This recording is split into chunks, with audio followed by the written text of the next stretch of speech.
Nothing really going on. I did a little event the other day. Oh yeah? And What they kind of had the event is that? nerve to introduce me as Deej instead of Yeah? the The? Deej. Oh, it needs to be Yeah. the Deej, Yeah. of course. All right, we're ready to rock. It's time for some Elite Performance. Let's do it.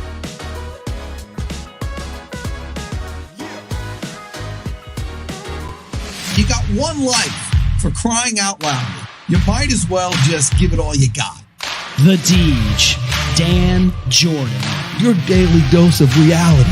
Your daily dose of the Deej. I can't believe I'm saying this, but I need my daily dose of the Deej. I make the news. I don't watch the news. I'm a leader. The Sales Energizer, Dan Jourdan. Listen, don't worry how to sell, baby.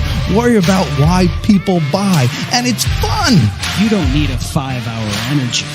All you need is the Sales Energizer. Just when I think it's not going to be as fun as the one before it, each one gets successfully better. What's the word I'm looking for? What's it going to take to get you into this car today, huh? And now, please welcome the Sales Energizer, Dan Jourdan.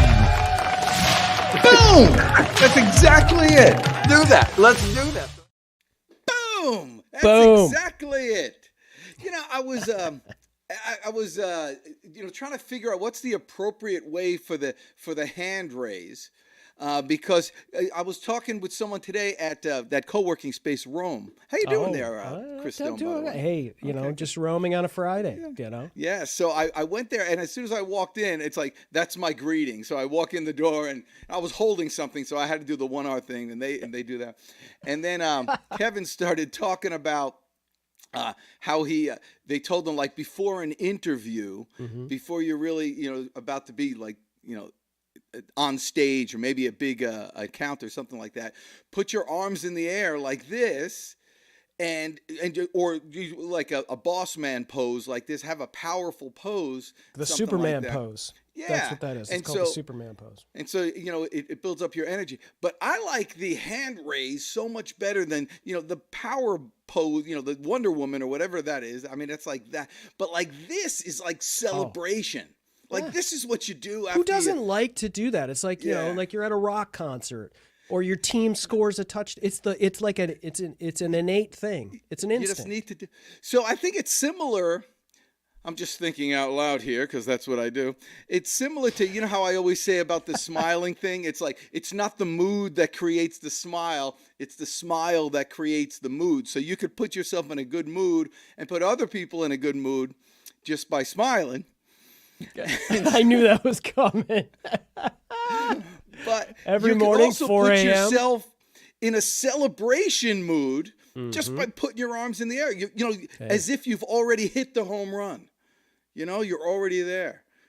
And You're manifesting it.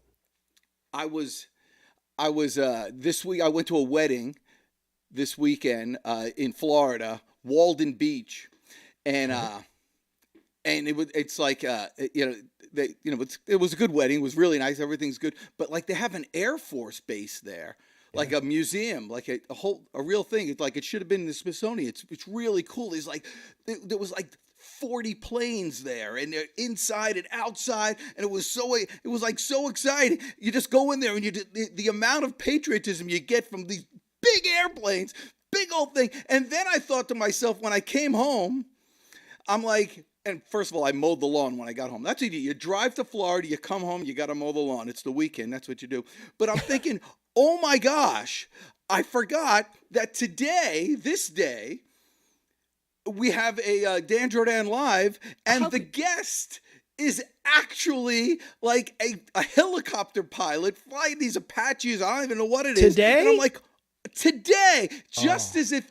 So the whole idea of putting your hands in the air and celebrating before actually manifested us getting the world-class guest today who's done a million different things, and just a piece of him is flying these helicopters. And I can't wait to find out about it, how he's going to turn me into that elite type of fighter pilot.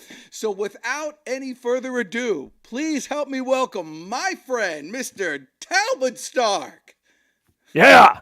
Great to be here, Dan. Hoorah. Wow, Now, how was about that for a a strong intro? That was Yeah, phenomenal. you don't get that anywhere else. And, you know, I Can want you to tell hear the everybody this applause, first. Talbot? The roar. Yes. I want to tell everybody this before we get started. He has a book, this book that I got, and it's one of those things that you grab, you read a few pages, and then you got to put it down because it's like too much to absorb. And so you want to grab a little as you go. And the first thing that I grabbed that changed my life, it's just a small little thing, is it's amazing how much you can do in 15 minutes. 100%. And I wonder if you could share with that little thing, because I know how it works for me, but tell me where that came from. Yeah, first, Chris, Dan, great to be here. Like the patriotism, nothing better than an air show. Hopefully they had a nice static display of Blackhawks, et cetera. I don't know about mowing the lawn afterwards. We'll talk about that off tape, Dan, but all good. So, it's interesting. I think the most valuable asset we have is time, right? We each get the same amount. In 15 minutes, my whole approach, the Elite Performance Pillars, first of all, if you want to be elite, it starts with being accountable to you. That's the first thing. And I say all these things and write about these things, coach people to empower people, to really understand. So many people get distracted and think about things they don't control. I'm all about maximizing the things you do control. Hold that bar high, and I guarantee you this. If you are truly trying to maximize the things you do control, you will be unstoppable. 15 minutes, right? What's 15 minutes? I can brain drain myself, watch some TV show, or in 15 minutes, part of my routine, and Dan and I were talking before we went live, I'm a big morning routine person because own your morning, you own your day, you own your life. And here's the bottom line on that. Getting up early, starting your day. You may have elderly folks you need to take care of, children, your partner, all good, understood. Manage your life accordingly. So when you get up, I have 6 things I've done pretty much every day of my life since I've been 17. Why? There's 2 things. One, there's in my book, I talk about it. There's philosophical, psychological advantages, but moreover, starting your day such that, one, back to doing the things you can control, your mindset, my little crutch. So 15 minutes. When I wrote my book, I think something like, 2/3 of the population think about writing a book, less than 5% of the people that think about do it. And the most important thing in writing a book, a big element, is obviously time. And I worked with an amazing publisher, and she had us really focus on an interesting thing for everyone listening here today. Take your phone, take an alarm, find a place to calm, unplug digitally, set the alarm for 5 minutes, and think about a topic. Don't self-censor, just think about it. It's a neat thing. And when I ask the clients that I work with to think about the 3 to 5 things that are most important in their lives. Try the exercise. If you believe MIT Sloan School of Management and other things, they effectively have done studies. Most people can remember no more than 3 to 5 subjects in a cognitive state related to a specific topic. Take 5 minutes, think about your life, the 3 to 5 priorities you come up with, take another 5 minutes for each of those, and you're on your journey to becoming elite. In 15 minutes, if you go to my website, 15 minutes, what you can do if you're disciplined every day. I have 6 routines. Trust me, you can be a world-class athlete or someone who has limited mobility. The bottom line, take 15 minutes to get your body and your mind started, to get oxygen into your system, and most importantly, have the right mindset. And you can check one thing off your to-do list. You're in control. You set the pace for your morning, and that's what it's all about. 15 minutes. So the challenge for the listeners tomorrow, go to sleep earlier, eat earlier, shut the TV off, set your alarm 15 minutes before you usually do.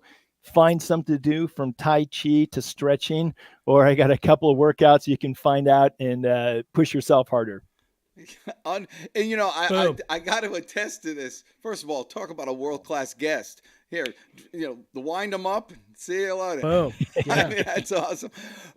When I first met him, I am talking to him and he's like out of breath. I'm like, what's going on? What's going on with you? I just came downstairs or whatever. And I was just going up and down the stairs with like a 40-pound weight. Like that's his exercise. Anybody can walk up and down the stairs. But with a 40-pound weight, yeah, he's just. now you're I don't know. accomplishing I don't something. even. It may be more than 40 pounds. I may be making that up, but like that's one of those cool exercises that he does, and that's what I do. Sometimes you're like in between appointments, or you're in between tasks that you have to do, and it's like I can't really get started on this new thing yet, and I got like 50, and you piss it away on Absolutely. YouTube, like in an instant, and it's gone. Mm-hmm. Or you can drop down, start doing some push-ups. You could write in your journal. You could take 5 minutes and shut everything off and think. It's just, when I say it's a change, it literally brings peace to your life. So that's awesome. How did you come up with these skills, by the way? Dan and Chris, were you my trained? journey, 40 years of life experience from my time in the military from 17, putting myself through college as an engineer, some time in Silicon Valley, back to active duty in the military in the first Gulf War. And then I spent the next 28 years in international finance in London, did my MBA at Cambridge. But to be clear, along the way, it wasn't a perfect path. And really my modus operandi for the book was trying to distill the lessons learned to try to codify things I wish someone would have told me along the way. Not to disparage, I had amazing managers and firms I worked for, but a lot of these things, they kind of fall in the cracks. And at least what I found is someone doesn't tap you on the shoulder to say, at this point in your career, Talbot, you need to be conscious of how you achieve the result will be perceived almost more important than the result itself. That's like the first manifestation when you start coming into management. If you aspire to be elite, you have to take time. One, yes, you need to accomplish the task, the budget, the objective. That's kind of like the minimum standard. But if you truly want to be elite, and this is and I went through this myself, dutiful, hardworking, ethical people, what I called is nose to the grindstone phenomena. And you're doing everything you think the company wants you to do. You're programming that next line of code. You're making that next call, whatever you're doing, all earnestly. But here's the deal. You can accomplish more by working less. And listen carefully, meaning you can accomplish more by working less than 100% in tactical mode, meaning you are not going to succeed strategically if you don't get some perspective and take ownership to managing your career. Cerebral function, and here's the hard part, right? We're talking about working out and so on. Your brain is wired. I want to have an objective, work, accomplish, and the endorphins kick in. And I like that good sense of accomplishment. So what happens is your comfort zone is accomplishing these tasks. And yes, these tasks may be helpful, but you're in tactical mode. And people observe you. And again, this is for those of you that want to aspire to take their career forward, to really tap into you, to see what the best of Dan or Chris or Talbot can be. But through research and my own personal experiences, I'll save you the 40 years of trials and tribulations and kind of give you the bottom line. Take 5 to 10% of your time, unplug, and strategically manage your career. This means, and I go through it as Dan knows in my book, understanding what are the perceptions of me. If I was going to ask, my manager or managers, my N+1s, as I refer to it, if I was going to ask my peers, and if I have people reporting to me, how would they describe Talbot professionally in 3 words? Then the question is, what do I think they would say? I understand you're not always going to know exactly what people are going to think about you. But the first thing is just taking that time to raise your awareness. What does my management think about me? Do my peers, am I collegial? Do I kind of put the company and team first, or am I self-serving? for the people that work for me? Do I lead by example? How am I as a coach and manager, etc.? Then here, back to monetizing or maximizing the things you can control. What are the perceptions today? What would I like those to be? And then what are the deliberate actions that I'm going to take? So, Chris, Dan, I'm your lawyer. We're sitting here in May, and it's writing down 3 to 5. We'll keep with the MIT theme. And what are the things I'm going to hold myself accountable, that the deliberate actions I'm going to change to close the gap between what perceptions are today and what I'd like them to be, such that 6 months forward, we go back and say, hey, let's understand, what did I hold myself accountable to? What did I achieve? And I guarantee you this, that you will start to change perceptions. Perceptions are never fair. They may not always be exactly what you want them to be. My whole point is you can do something about those. Well, So you mentioned holding yourself accountable, which is, of course, correct and somewhat easy to say. And I'm good at holding myself accountable for a day or a week or maybe a couple weeks. And then if I don't, then I start feeling like a failure. It's like you're adding another opportunity for failure. So, a lot of times people don't set goals for fear of failing and then feeling that way. So what do you do to assist them to succeed? Sure. Yeah, a couple things. The first thing, anyone I work with, the first exercise I ask them to do is be a lawyer respectfully and denote how they spend each half hour of their day. Ideally, if you want to be elite, start from the moment you wake up to the moment you go to sleep. Try to consciously not bias or change what you do, because now you're actually writing down how you spend your time. So the first thing is you have to be aware of how you spend your time. Remember the one goal, the clear takeaway I'd encourage everyone listening is look at how you spend your time and carve out 5 to 10%. This is what I used to do or still do with a little more flexibility today. I would take 2 half-hour periods during my work week where I would tell I did not want to be interrupted unless there was something urgent. And I spent usually 1 to 2 hours on Sundays really focused on managing my career and, if you will, mark to market of my goals and how I'm trying to accomplish those. To your question, Dan, then evolving from there. So first, you have to recognize how you spend your time. And I guarantee everyone who does this exercise, honestly, it is going to increase awareness. Then the next thing, most of us know our budget, our metrics at work, for training for a competition, and so on. But it's amazing. Even highly successful people, back to what motivates you day to day, Dan, is not everyone can quickly distill or articulate what are the 3 to 5 priorities in their life. Not my life, or I'm not going to tell you, Dan, Chris, or anyone listening, but to take the time, because if time is your valuable asset, what's important to you, and there should be some correlation of how you spend your time. Because if you're only letting yourself down, if I say family is important to me on a week, some days, or if I'm traveling, hey, I'm away and family time is limited.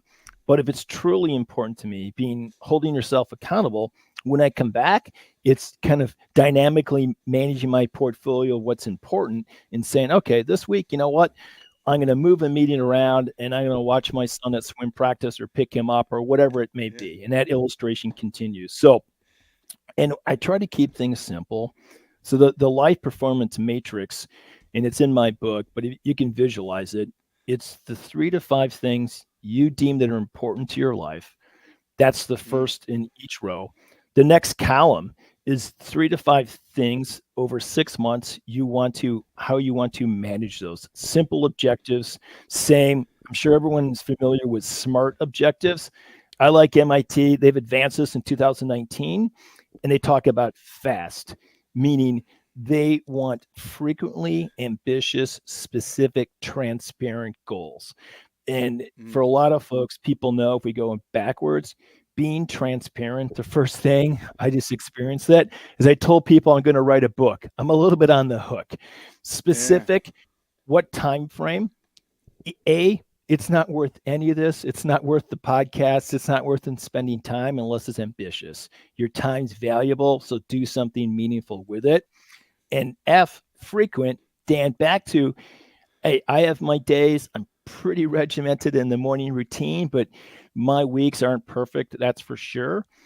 But that matrix, I could tilt my computer. It sits right on my printer. I have a digital version on my phone. So part of my morning routine, and again, this is a little bit of the simple science behind it. That snapshot of a 4x3 matrix is a quick visualization. Literally, it takes you seconds to look at, but that's kind of, that responsibility, or why am I doing what I'm doing?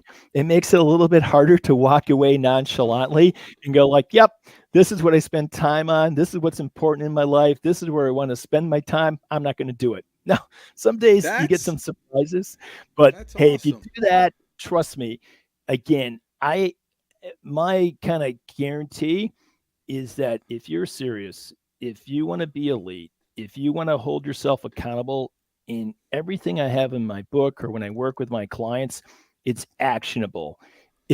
I'm not pontificating or interesting theory. I do each of these things. You don't have to do exactly what I do, but I tell you, if you take the time, 5 minutes times the 3 to 5, in less than 30 minutes, you will probably have the most valuable 30 minutes you've had in your recent life. Put those things down. And every morning, that's the motivation, because that's like, this isn't my boss telling me, this isn't my partner, this isn't my kids. It's me telling me. That's my thought process. I found it pretty successful. Yeah, I love that. I love that matrix thing, because it's a picture of exactly what it's the old Zig Ziglar line. Is what I'm doing now getting me closer to or further from my goals? 100%. So I'm a big fan of so I'm old school. I mean, I'm writing plan and prepare 4 a.m. Franklin Covey. Yeah, that's it. 7:30. I know exactly what I'm doing throughout the day, and so I know the time is there. But I got to write it. I got to write it down and do that. But because I agree with you that the most important thing, the only asset we can't get back is time. Everything else we can kind of get back. And so the question is, you say spend. So the way I heard it is, you can either spend your time or invest your time into your future. Yeah, and it's just back, you said it first, Dan, right? It's to value time. And, 15 minutes can be so powerful, right? And, along the way too, right? I guess you also had a client yesterday, high pressure situations, right? In your priorities, there's also some joy element, right? Take those 50 minutes, I might do it after our call and walk down to the beach, because that's 15 minutes of something I want to do. So, it's a little bit of yin and yang, it's in intensity, but you also need to reward yourself. So finding that right balance. And again, it's you defining you. And I'll just add one other thing. So often, if I start these talks, one of my first statements is there's a difference between knowing and doing. And everyone's going to nod their head and wonder why they paid some money to see me or hear me or whatever. But here's the catch, right? People say, I know I should eat less to lose weight. I know I should work out. I know I should do this. I know I should manage my career. I'm like, fascinating. You know what? It's Nike. Do it. And that's the difference. That's the whole foundation of really understanding that time is valuable. Control the things that you do control. And I guarantee you, it's going to change your path, your career, your destiny. Yeah, that's awesome. Well, so let me. Yeah, go ahead, Dan. Well, yeah, just one question, just in for definitions, because everybody has different things mean different to different people. But for you, what is elite? The client that you're going to work with.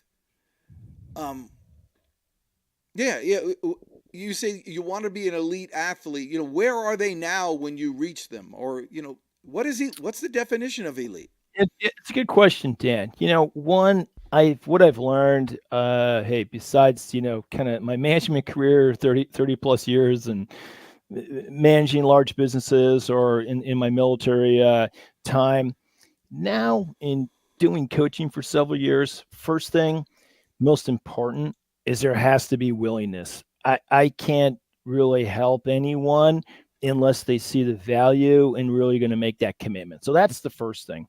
Then I think elite, you know, it's how do I see I want to be best in class in whatever industry, whatever vocation, whatever event, whatever I'm in participation of.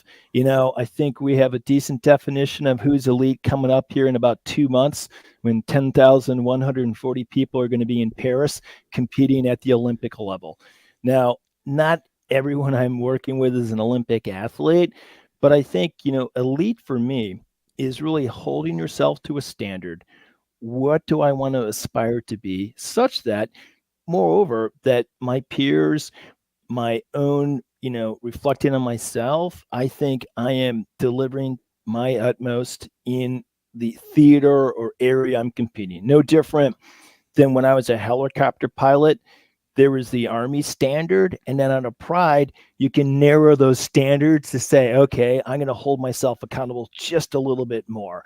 So, you know, I think it's a mindset, Dan, and elite is just those people that whatever you're doing are like, hey, I like Chris, how he manages the show. You know, I'm sure he's one of the best in the podcast business, because how he prepares, how he preps the guests, how he's working things behind the scene. I feel pretty comfortable. My impression is I'm fortunate because I've joined a great podcast with great people, and I think Chris is elite. So if that helps, I think it's a mindset and how you think about the people you're working with. Is that all right, Chris? Did I say it right? I think you've been snowed, and you certainly do know how to butter up the producer. So I appreciate that.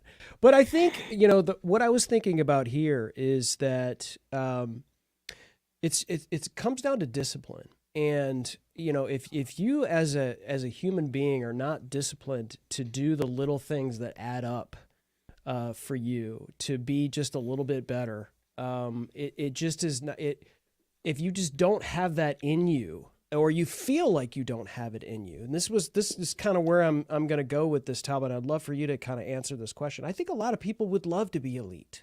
They would love to be, you know, they read Tools of the Titans from Tim Ferriss, and they listen to the Jocko Willink podcast, and the Dan Jourdan podcast. Or they read this. And they read Elite Performance for Managers, and they're like, I really want to be that, but they don't have that discipline. How do you work with someone that may not yet be, but it has that potential, and they just need to work on some things to chip away to get there? Sure. No, good question. Fair question, right? I honestly believe, right, at this level, it's a game of finesse. It's small, incremental, infinitesimal things that, if you're willing to stay the course, most of these things aren't 180 pivots. You know, that's just too big. So I think, again, it starts with little things. Now, some little things may feel like big things to people, but I try to triangulate for something. I always believe focus yields results. So find something that, as you said, Dan, is going to move you closer to your goal, but it is manageable. If you read any fitness book or diet book, anyone who's credible, the first thing they'll tell you is crash diets or any of this stuff. It's not going to work because it's not sustainable. So, you know, when I work with people, I like to be realistic.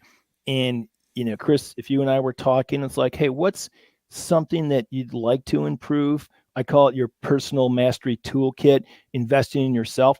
What's something you like to improve? Maybe I want to have more gravitas when I come into meetings. Maybe I want to try to subtly change to evolve from what people see me as to what's up here, what I believe, but I need some help there. So the biggest thing, because like you said, it takes discipline for sure, right? And at some point, you need some self reassurance or motivation, right? So what I try to do is find out something that's it's like, yes, I can do that. Can I go to sleep a half hour earlier to get up 30 minutes earlier? Like, let's work with that. Let's really look at when you're eating, when you're going to bed, adjust your life. And hey, try that for a week, and then I talk about it in my book, a lot of debate about how long something becomes, if you a habit, how long does it take for it to become kind of a ritual, a part of your life? There's debate. It's a little bit longer than people think. It can be 3 to 7 weeks. But to answer your question, Chris, start with something that's manageable, that's the right thing, and see if Yeah. you can consistently do that. And I think for people, so it's there's some discipline. You can't skate discipline completely, but it's being realistic. It's not trying to take everything on all at once to Right. change every part of you. Yeah. It's like, hey, let's do one thing, right? And that's, I think, Dan, you and I were talking. That's why I really challenge people. Take 15 minutes in the morning to get the blood pumping. If it's Tai Chi, yoga, or if you want to go run a 2 mile run, some can do it under 15, some can't. But just meaning 15 minutes, if you're honest, and if you really have an aspiration to elite, start there, because Yeah. I'll push back if people tell me they don't have 15 minutes, because I don't think they're being honest with me. So hopefully that's helpful. Yeah, yeah. So it's discipline plus patience, right? I think people, like, to your point, it's like, what's the phrase? You eat an elephant one bite at a time. And so people think like, okay, well, I've hired this coach. It's time to to do this, that, and the other, and all of a sudden, in 14 days, because this is what YouTube tells you, right? In 14 days, you can transform your life and become a millionaire, right? And it's just not true. You've got to change your lifestyle. And you've got to put those incremental things together. Is it Jim Rohn, Dan, that says the little things add up to success? Is that the definition of success is simple little disciplines practiced That's it. every day. Yeah, there's so many. I think change your habits, change your life. If you look at Gladwell about the 10,000 hours to mastery, right? And then he came back to challenge it, because some people thought if you do something for 10,000 hours, ergo, you're going to master it. It's just no more than on average, Right. it takes that long. So Chris, kind of to your point, right? That's realistic. But 10,000 hours is a long goal, right? That's a long time to do something. So I think it's, you need some reinforcement. Hey, that, a lot of it is up here. So that's why it's like, hey, let's add one attribute. What's something we think we can hold ourselves accountable to? How am I going to change more, still being you? I talk about it in my book, which I believe the right angle rule for me is, there's that person you see every day in the mirror. That's the horizontal leg. There's the person above that kind of knows the truth. That intersection, that's the true you. And in all these things, this journey, and it's a little more difficult than said, being honest with yourself. So it's like when I'm working with someone, just literally yesterday, a high level software company, lots of pressure. But I'm like, hey, we have to carve out, and this person was facing the challenge that maybe many others do, where there's an infinite amount of work to do. It never stops. So that's a lot of pressure. And I was working, with him, saying, one, you have to recognize that, because that's back to things you don't control. If that's the reality, I don't challenge it, but you can't control that, but you have to find ways to deal with it. And this gentleman was probably ideally the person all of us would like to have on their team, because work ethic, commitment, it was intimidating as far as his intensity. I've met a lot of people. I can usually fish out people that are telling me they work 10, 20 hours a day, whatever. This person's real, but I said, hey, here's the thing. That's not sustainable. It's not sustainable. So, and he was in a situation where he's like, I don't even know what to do on a weekend outside of work, right? And we kind of just honed in on, hey, take 15 to 30 minutes, which even in his mindset, like that's manageable.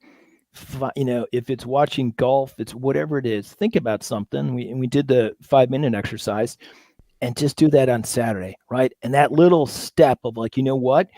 I don't have to think about work 24/7. Even if it's all on me, the reality is I can't change some of these things, but what I can change is recognize, like, if I accept that, then let's carve out, 15 minutes, 30 minutes on my weekend to find some joy in something else. My really sincere hope is that he's going to find that experience and find how rewarding. And then it's a little bit of a trade-off, but hopefully next weekend he has something to look forward to. So it's Chris, as you said, it has to be realistic, manageable things that at your discipline level, it's like, hey, yep, you know what? I have a lot of, pulls on my time, constraints, family obligations, work obligations, etc. But, I think I can do this. And that's the start. Mm.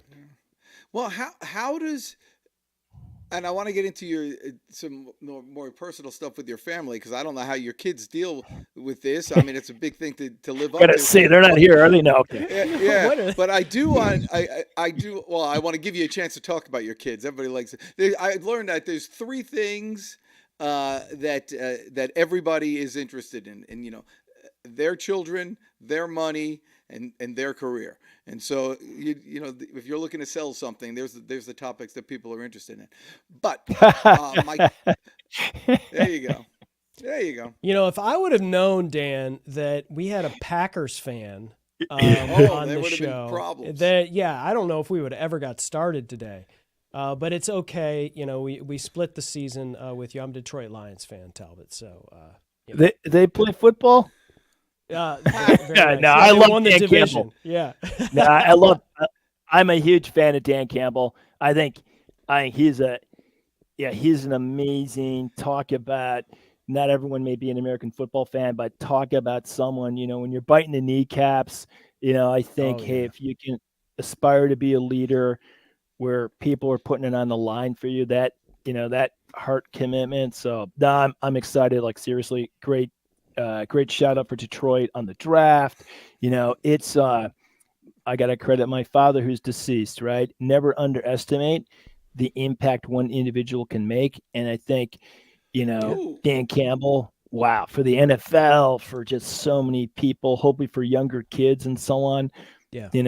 The way to do it the right way. And hey, he's changing the league. He's changing the way teams are hiring coaches, right? So it's like how many former players are coaches and on his staff, and they're, like, to your point, are leading men in this, and making things better in terms of, like, hey, I want to play for this guy. I will Absolutely. follow that dude up a hill and do whatever. It's a great sort of leadership example. So even a Packers fan says that. So look at that.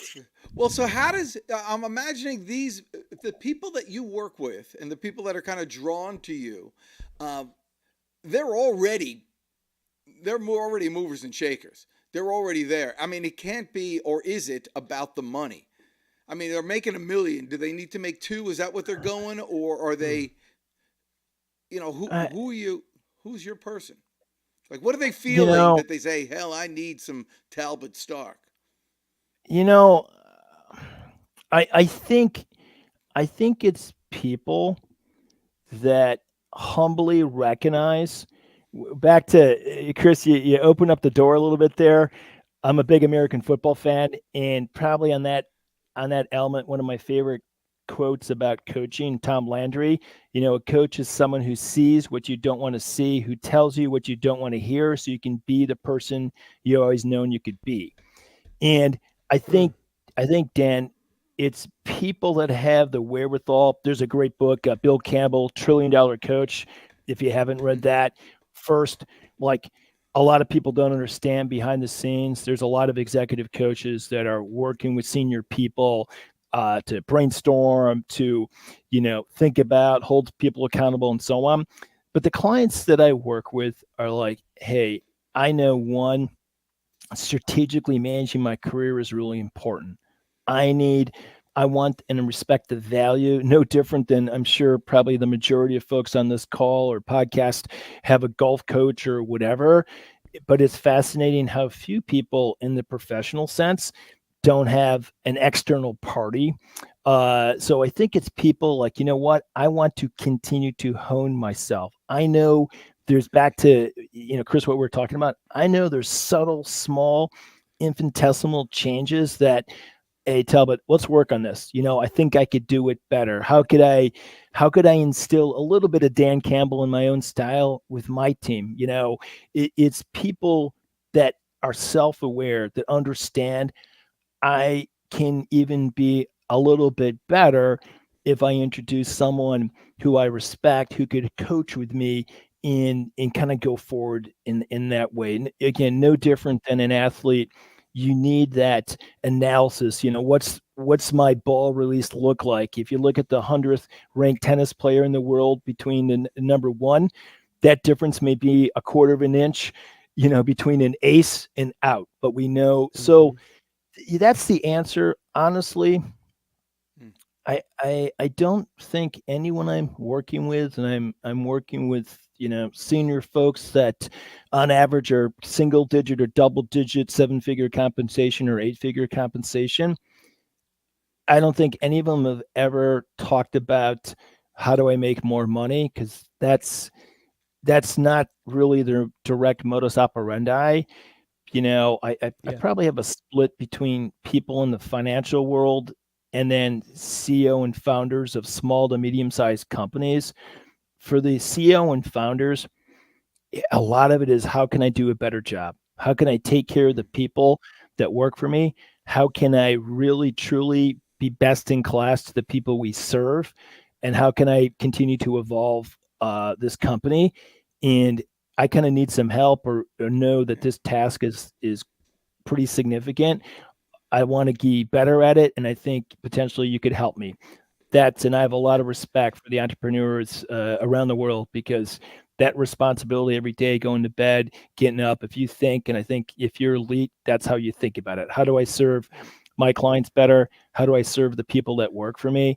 What am I holding myself accountable? Because there's, the simple math. One of my clients on the East Coast, 175 employees. I don't know, on average, let's take the U.S. standard, whatever, 2-point-something kids, and then there's patients. Not in a chest beating way, but there's hundreds or thousands of people that are dependent upon my actions and how I'm going about doing things. So I really want to work with you, Talbot, to make sure, hey, we're strategically navigating. I take some things where I look at where are the stakes the highest. How can I adopt some of those practices into other spaces? So clearly, in my former job in the military, they call it commander's intent, meaning what that strictly means in the military sense is, what is my desired end state, down such that to the lowest echelon of my unit, they understand.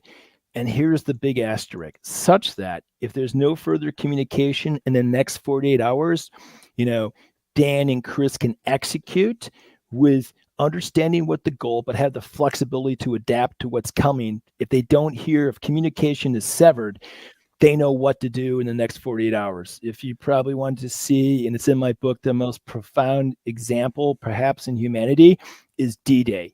D-Day, months and months of planning, inclement weather. I lived in the UK, so tough to get across that 26 miles or whatever it is.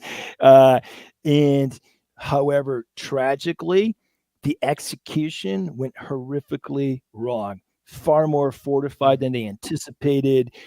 Inclement weather, paratroopers getting dropped. The paratroopers with dropped in the wrong place. Nothing happened. They did not. It was horrifying. But the saving grace was credit to Eisenhower. Everyone understood we need to reconstitute and secure avenues of approach, because the whole modus operandi for D-Day is we wanted to force Germany to fight a battle on two fronts, the East and the West. So Brits, Canadians, Americans, whatever state of peril they were in, they regrouped and okay, we need to secure this bridge. We need to secure this avenue approach so we can get the tanks, the vehicles, troops, and so on. So back to where the question started. So I think the people that I work with in finance on the sell side or buy side, it's about how can I be a better leader? How can I ensure my commander's intent? And this is a tough thing, more often than not, about accountability. I became disgruntled when people weren't doing what you were hoping they were to do, etc. And then I had to look in the mirror, and if I took my tie off and put the helmet on behind me, unequivocally, who's at fault? If I'm not communicating such as a clear understanding of what the mission is, that's on me. So I'm like, how do I recalibrate that to, engage people, to understand, where they can best lean in, give them the flexibility of what my desired end state is, but not assuming it's clear, because the mind's funny, right? Even this podcast, hopefully not, but you may think what you're saying is very clear, but that's not the litmus test. The litmus test is for Dan Campbell. Does his players embody that? Do they understand what he means? How do you deliver that? So, the clients I work with, enjoy working with, is they're passionate about self-improvement, passionate about, hey, how do I just improve this little bit? Or how do I balance between aggressive objectives, budgets, competition, doing all that, and then still tell it, and this is a knowing and doing, right? I know I should be more strategic, but I just don't have the time. Right. And the first thing I tell people at any level is, and I'll listen to people that I believe are honest, and they're telling me I'm overworked. My kind of days, it starts at whatever 6:30 or commute time, or I'm on the floor from 7:30 till 6, and then there's admin work, and I have no bandwidth, and there's less support. I'm booking my own travel and so on. Undoubtedly, I'm sure that person, what they're telling me, it's all true. And this is a little bit of the punch in the face, because they're frustrated that maybe last year they didn't get the promotion or increased remit. And I'll pause and I'll ask them, how likely is it a rational person is going to give someone who looks like they're struggling or stressed with the responsibility they have today, how likely is it that you're going to give that person more responsibility? Right. And and here's the kind of perverse thing in someone's mind. If I'm working for Chris, talked about family, he may like, Talbot's going to, and there are points in my career, I think some of the people I work for probably had that concern, like Talbot's going to come off the rails. Like he's going 24/7. It's not sustainable. No different than the client I was working with yesterday going, if we give him this next team, he may crumble. Like he's not demonstrating the bandwidth, or whatever is internalized is externalized. People, innately we're wired, you can't help but the flight or fright, experience when, we're meeting virtually. When I see Chris sees me, the brain's going through some things. If you want to read a pretty interesting story about that, it's a little bit of a plug, but I think it made it. I don't know if you got to it yet, Dan, but my bonus chapter, it was a pretty profound experience I had in my life, where I challenge how experience can be detrimental, and how do you balance and suppress the been there, done that, known that, and so on. Because that's, hey, I survived. I have wisdom, versus how do you process like what's happening in the present and really try to suppress those innate biases to try to benefit or extrapolate forward. If you follow me, if you get my book, I think you'll enjoy the bonus chapter. So, long answer to a simple question, Dan, but I think people that are on the journey, to move themselves forward with accountability for the people that they serve, the people that work for them, knowing that, in myself, hey, I want to continue to improve, to be the best version of me. And I think having a coach along the way, someone that I can relate to and respect, hey, I think that's what I want to do with my time. This is awesome. You're amazing. I think I told you this. There's a very small part of the population Some people are strategic and some people are tactical, but there's very small, maybe 2% who are both, who are able to by themselves both be strategic in their life and their business and tactical. Me, for instance, I'm very tactical. Let's give me something. I want to do something to work, but I need to force to do that. But what you're talking about, those little incremental changes, those small little shifts, turns of the dial. People that use you, I can't imagine you are their first coach. Yeah, it's same. I don't always know, or people are pretty open with me. It varies, Dan. I mean, I'm like you said, I've probably never been someone's first coach. I don't know emphatically, but I can imagine on where they came from and so on. So, and for me personally, one thing that's really important, and you probably gather from if you're following the conversation and in the audience, first, everyone I work with, it's a bilateral confidentiality agreement, meaning no one knows who I work with. Everything we talk about, everything we do is confidential, because I think there's a conflict of interest, understandably, where and my employer has all the right because they're paying for the service, but few really provide confidentiality for that discussion, right? So meaning life is complex, right? If you want to move from, London to Hong Kong or Hong Kong to New York and so on, there's a whole host of permutations between work permits, kids, family. My daughter's a, swimmer and all kinds of things, meaning, when I engage with people, I know it's real. So I want to really have discussions that we got everything on the table. What does the wife think? How is this going to work? And so on. So that's, I guess, my first precedent, which senior people appreciate. And again, more people than you probably know about have external coaches for that very reason.